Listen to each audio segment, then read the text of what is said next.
Nick Rudder from McKee's37.com. What you're looking at is my new to me 2010 Toyota FJ Cruiser. Now you might have seen my Black Cherry FJ Cruiser featured in other videos. I love these vehicles so much, I bought another one. I sold the Black Cherry because, while I loved the style and the way it drove, I wasn't a big fan of the color. I found this army green for a great price, so I snatched it up. This was a fixer-up special. I already replaced the brakes at all four corners. I upgraded the shocks all around to Bilstein 5100s, which gave it a nice lift. And otherwise, the car is in pretty solid shape. Clearly the paint needs some TLC, as well as the glass. The interior I already went through and I shampooed the seats and I installed really nice Clasio leatherette seat covers. And I wanted to take advantage of this 11-year-old vehicle, which I believe has never been polished, and show you guys what it takes to bring a used car back to a new car condition. So I'm going to walk you through each step of the process. I have not done anything to the outside yet. I haven't even washed it yet. I did upgrade the wheels and tires to a set from a 2021 4Runner. So there's really not too much to cover with those. I've got a million videos cleaning wheels and tires. These are in really good shape because they're off my other FJ. So anyway, the first thing I'm going to do is the glass is covered in water spots. And they're not topical water spots, meaning they're no longer on top of the glass, they're actually etched in the glass. So I'm going to use our high performance glass restore. I'm going to apply that with a foam cutting pad from the Redline series, and I'm going to use the Flex XCE polisher. You can use this product by hand, but just like when you polish paint, doing it by machine not only produces better results, but it saves you a ton of time and it reduces effort. The reason I'm going to polish the glass first is because glass polishing can be very messy. What I don't want to do is I don't want to spend all this time washing it, drying it, making the paint perfect, only to polish the glass and have splatter go all over the place, and then wiping abrasive glass polish off my freshly detailed paint. So a professional tip, take care of the glass polishing step before you do anything else. So when you wash the car, any splatter that goes all over the place, it's easy to wipe off. There's no glory in glass polishing. It can be very messy. So step number one, I'm going to polish the glass, as you'll see here. I'm using our high performance glass restore, which combines natural citrus cleaning agents with glass safe abrasives, and it essentially scrubs away the contaminants and leaves your glass crystal clear and buttery smooth. After that, I'm going to proceed to the wash step. Okay, so the glass has been polished. It looks great. As you can clearly see, it made a mess all over my FJ. Again, that's why you polish the glass before you wash it, because splatter gets everywhere. The next step is to chemically and mechanically decontaminate the paint as I wash it. For that, I'm going to use our Extreme Iron Remover. This is going to remove the iron particles. And since the top of this vehicle is white, you'll really see the before and after, because this turns red as it dissolves the iron particles. I expect the roof to bleed like a stuck pig. And then in addition to that, I'm going to clean all the plastic trim and also the door jambs and the emblems using our high intensity APC+. This is an all-purpose cleaner that you can dilute for 1,000,001 applications, tires, wheels, plastic trim, engine bays, you name it. So I'm going to clean all the plastic trim, the emblems, and the really grimy areas. And then I'm going to wash it. And while I have all my wash stuff out, I'm going to use our clay mitt to mechanically decontaminate the paint. The clay mitt takes the place of a clay bar. And what it does is it essentially shaves off bonded contaminants that are not removed during the wash process and that are also not removed by the iron remover. This has a rubberized polymer coating, and you wear it just like a mitt. And you save a ton of time by using it with your wash soap, because you're reducing or eliminating a step completely of using a dedicated clay lubricant. So you incorporate the clay mitt into your wash process.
Okay, now the FJ Cruiser has been washed, chemically and mechanically decontaminated, rinsed and dried.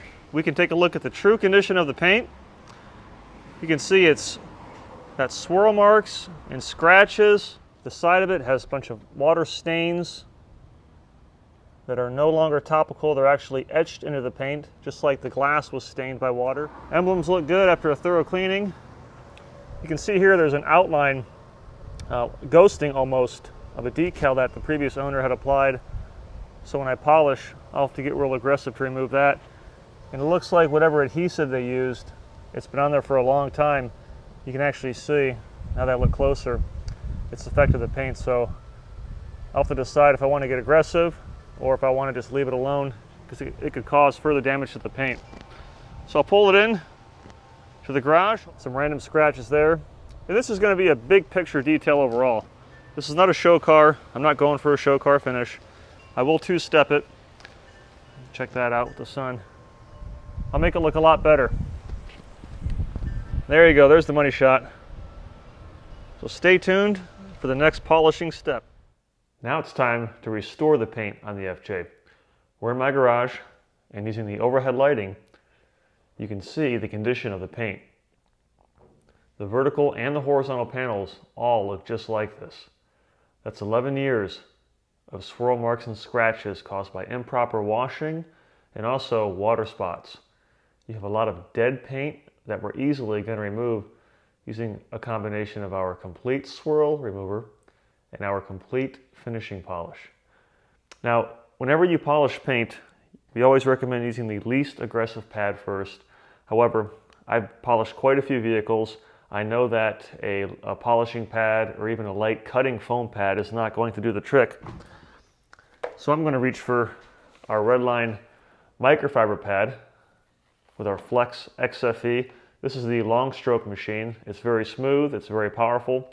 It's a dual action unit. You don't have to worry about instilling swirl marks or scratches with it. And the way the microfiber pad works is each one of these fibers acts as an abrasive. So it's going to amplify the abrasive powder in our complete swirl remover and supercharge its cutting ability.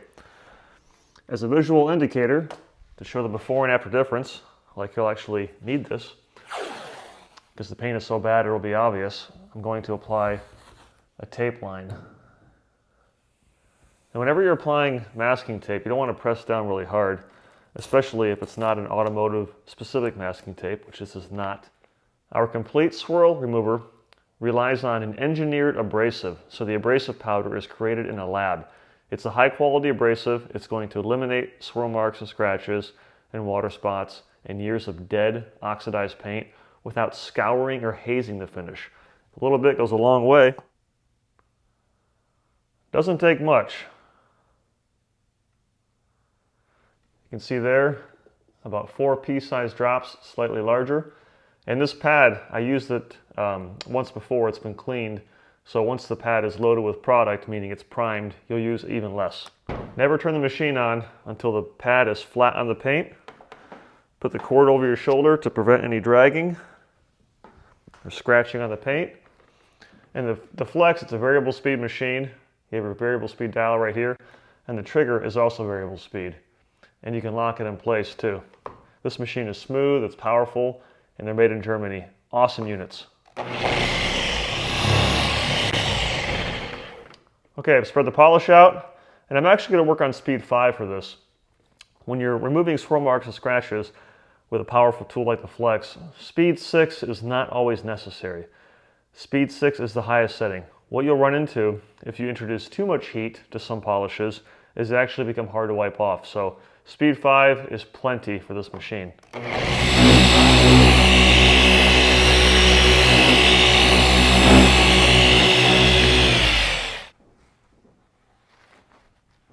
Pull the tape line off and you'll be able to see the before and after difference. And whenever you remove masking tape, pull at an angle like this. Don't ever pull straight back, pull at an angle. There you can see on the right hand side we have 11 years of neglected paint. On the left hand side the gloss and clarity has been restored. And even when using an aggressive microfiber pad like that, it cut through all the defects like you want, but it did not scour or haze the finish. That's a testament to the quality of our complete swirl remover. I'll zoom in so you can take a better look. Big before and after difference. So I'm going to repeat this process over the entire vehicle. Then I'm going to switch over to our complete finishing polish and a soft foam polishing pad to further refine it, maximize the gloss, and then we'll put the protection on.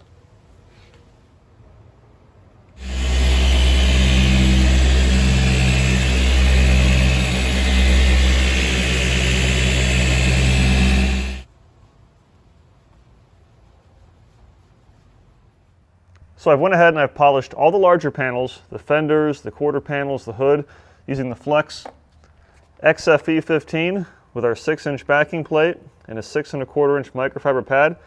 For the smaller, more intricate areas, like this complex rear tailgate, along with your A-pillars, your painted windshield cowl, any other small intricate panels where this tool is too large, that's where the Flex PXE80 really shines. This has been the most popular polisher that we sell of 2021 and 2020 for good reason. It's lightweight, it only weighs a few pounds, it includes two 12-volt batteries, it has a ton of power, and best of all, you can go as large as a 3 3/4-inch foam pad like I have here with a 12mm orbit. You can do a smaller orbit for a 1-inch pad, and you can even do a direct drive rotary action for even more precise polishing. And there's a quick collar right here. You attach it like that, comes in and out, and the tool, like I said, it weighs nothing. The ergonomics are fantastic. You have a variable speed right here, and you get tons of battery life. So this tool, whether you detail your vehicle once every 6 months, if you're out in the field detailing cars 5, 6, 7 days a week, you have to have this tool. So going to keep using our complete swirl remover. And the reason this looks kind of funny is because the FJ Cruiser, like a Jeep Wrangler, it has a full-size spare tire mounted on the back. So I took all that off to make things polishing a lot easier. Take my complete swirl remover, and the 12mm orbit with the 3 3/4-inch foam pad, that's where it's at for this tool for covering large areas, relatively speaking, large surfaces on a small panel in a timely manner. So I have my polish right there. A couple pea-sized drops is all it takes. And like always, I'm going to spread the polish out, and then I'll adjust the speed right here. And this has a locking trigger, which is really nice. Adjust the speed right here. And since this machine weighs nothing, you can get really precise. You go right up to the edge of plastic trim, right up to the edge of Emblems.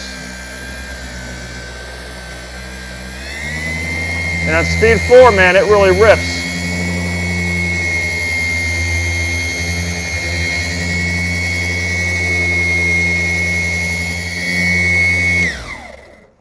Turn the machine off with the pad flat on the surface, otherwise you'll sling product everywhere. Take your towel and wipe it off. And you can see the dramatic improvement in the overall appearance of the paint from just that one polishing step. And I'm not sure if you can pick it up on camera. I showed it earlier in this complete paint restoration video. It looks like there was a decal that was previously applied. There's some ghosting. I can really hammer on that and try and remove it. However, the paint, there's some issues going on here. So what I'll end up doing for the most part, or more than likely, is I'll find some kind of cool decal of my own. I'm thinking an American flag that says God Bless America. I'll put that right here because you're not going to remove this completely, and if I hammer on it, then I'm going to risk causing damage to the paint. So the sticker number 1 will show my pride for this great country and my love of God, and it also cover the damaged area already. And then for the real small areas, like over here, up in here, over here, back down here, I'm going to swap over to the 3mm orbit with a 1-inch pad. So the 3mm orbit or stroke, it's how far the pad oscillates when the machine is on. The other adjustment was a 12mm. This is a 3mm. So when you're working with a 1-inch pad, the 3mm works great because it allows you to be precise. Another option, you can use the direct drive rotary attachment as well. But for this, I'm going to use this attachment. This will work perfect. A little bit of polish for the 1-inch pad does not take a lot at all. And I'll even spread it out within the pores of the pad. Take my machine, turn it on.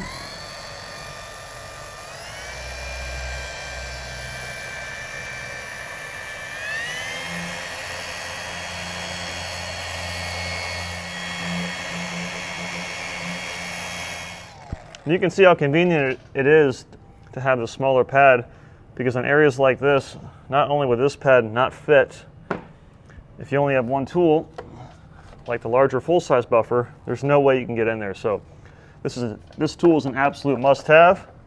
You can be precise with your polishing, get in all the nooks and crannies. Even though I don't actually see this part of the vehicle because the tire is on there, I feel better knowing that it's polished, because my philosophy is that if it has paint, it gets polished. Well, except for the roof, but that's another story. So I'm going to keep moving on from panel to panel, showcasing this tool. Again, it's a fantastic machine, the Flex PXE80, battery-powered cordless polisher.